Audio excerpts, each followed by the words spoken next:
Welcome to my YouTube channel. ఈరోజు నా first vlog నేను రికార్డ్ చేయబోతున్నాను. అండ్ మనం వచ్చేసి ఈరోజు హైదరాబాద్ నుంచి కందుకూరు వెళ్తున్నాం. అండ్ దారిలో ఒక మంచి ప్లేస్ కూడా ఉంది, అది కూడా చూపిస్తాను మీకు.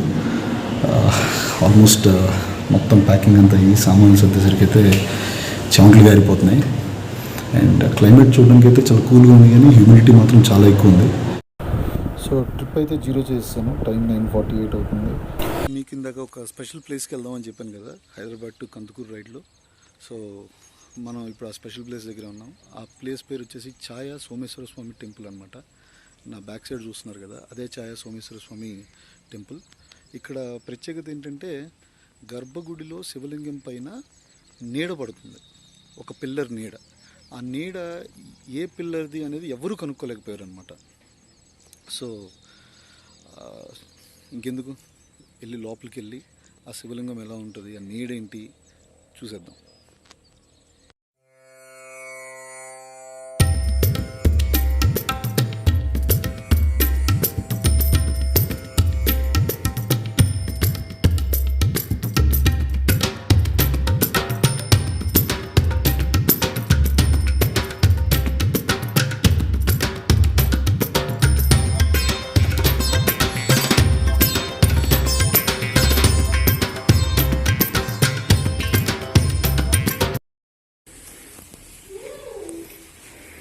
ఇది టెంపుల్ ఎంట్రన్స్.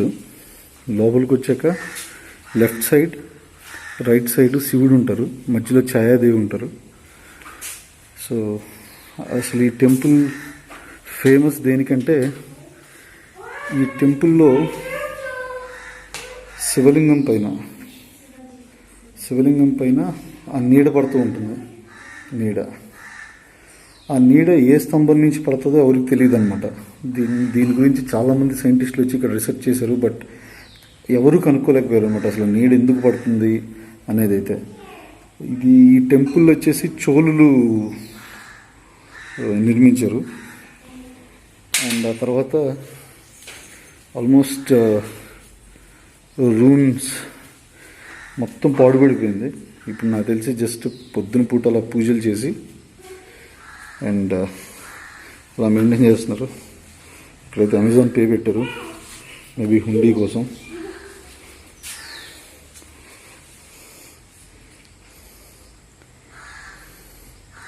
ఇక్కడ కూడా శివుడు ఉంటారు.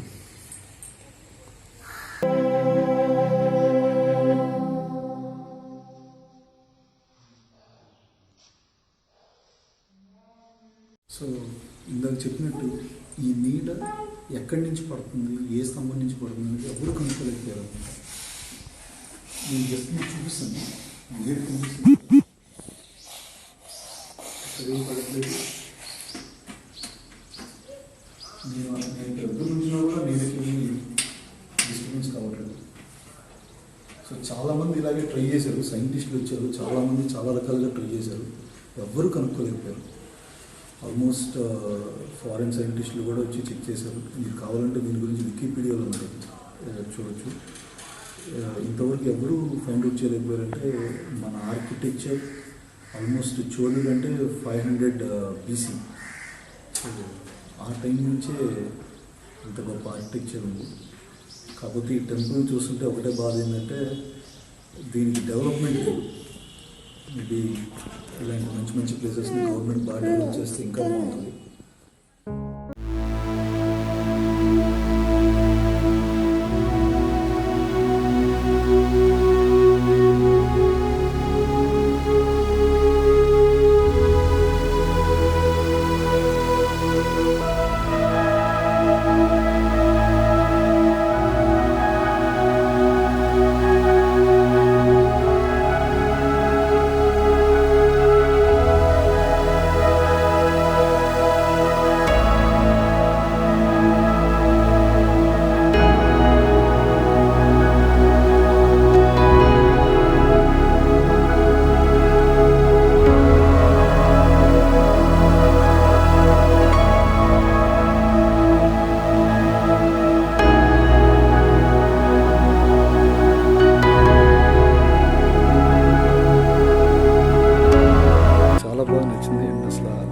ఆర్కిటెక్చర్ గురించి ఎంత మాట్లాడినా తక్కువే అనిపిస్తుంది.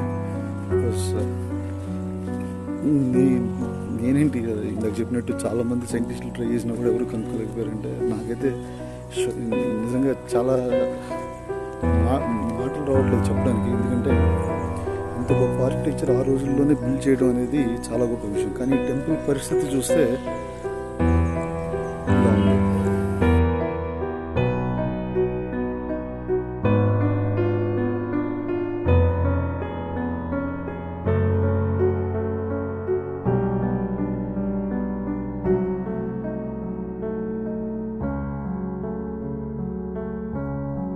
గుడిదురుగానే కోనేరు ఉంది. ఈ కోనేరులోకి వాటర్ వచ్చేసి శ్రీశైలం సాగర్ నుంచి డైరెక్ట్గా ఈ కోనేరులోకి వస్తాయంటే, అండ్ ఈ కోనేరులో వాటర్ టెంపుల్లోని శివుడికి అంతర్యామిగా అంటే కనపడకుండానే శివుడికి అభిషేకం అవుతాయంట. ఆ ఇన్ఫర్మేషన్ అయితే ఇక్కడ రాసింది, మీకు కూడా చూపిస్తాను. ఇక్కడ అంత చక్కగా రాస్తున్నారు దీన్ని తొలి.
టెంపుల్ నుంచి స్టార్ట్ అయ్యేసరికి 2:30 అయింది.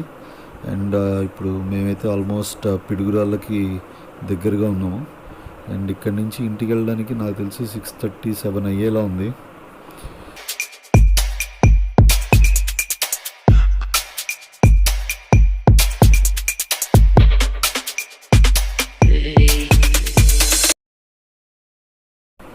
ఇప్పుడు మనం టంగుటూరు టోల్ ప్లాజా దగ్గర ఉన్నాం. ఇది వచ్చేసి మనకి చెన్నై కోల్కతా హైవేలో ఉంటుంది. అండ్ ఇది first highway toll plaza restaurant అనమాట. నాకు తెలిసినంతవరకు ఇండియాలో first highway toll plaza restaurant. ఇక్కడైతే మనకి కనిపిస్తుంది కదా, సదరన్ స్పైస్ ఉంటుంది అండ్ బాస్కిన్ రాబిన్స్ కూడా ఉంటుంది.